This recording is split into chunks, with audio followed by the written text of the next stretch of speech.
my name is Monira Al Qadiri, and I'm presenting at the Sharjah Biennial 16 my work called Gastromancer, which is a very interesting work. It's really like the culmination of many strands of my practice.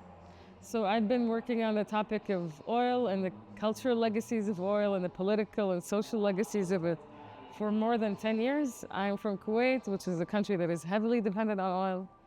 And as a kind of post-oil baby myself, I've always kind of imagined this substance as a kind of character in a story. And I've been trying to tackle this topic from many different, viewpoints.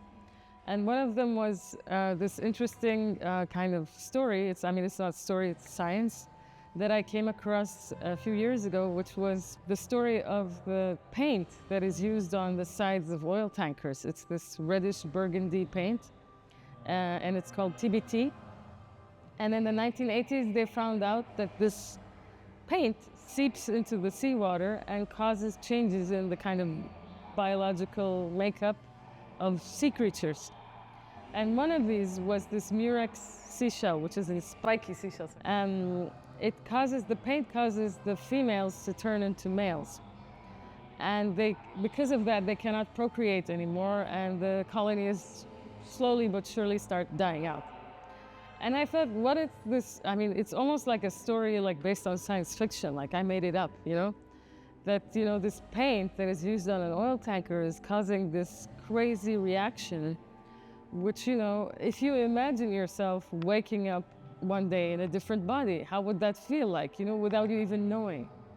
And so I started to imagine these females turn into males, having a conversation with each other about their transformation and what they felt and this kind of thing. And I wanted them to have a kind of dialogue.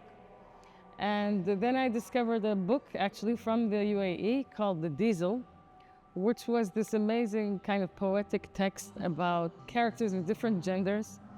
And I thought it was very interesting. It's written this beautiful poetic text. So I decided to use that and adapt it into a dialogue. So the script is based on that novel.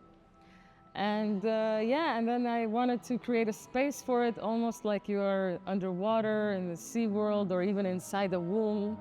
It's kind of a very feminine space, but at the same time it's talking about something very masculine. So there is this kind of in-betweenness of where you are and almost you've gone to a different dimension.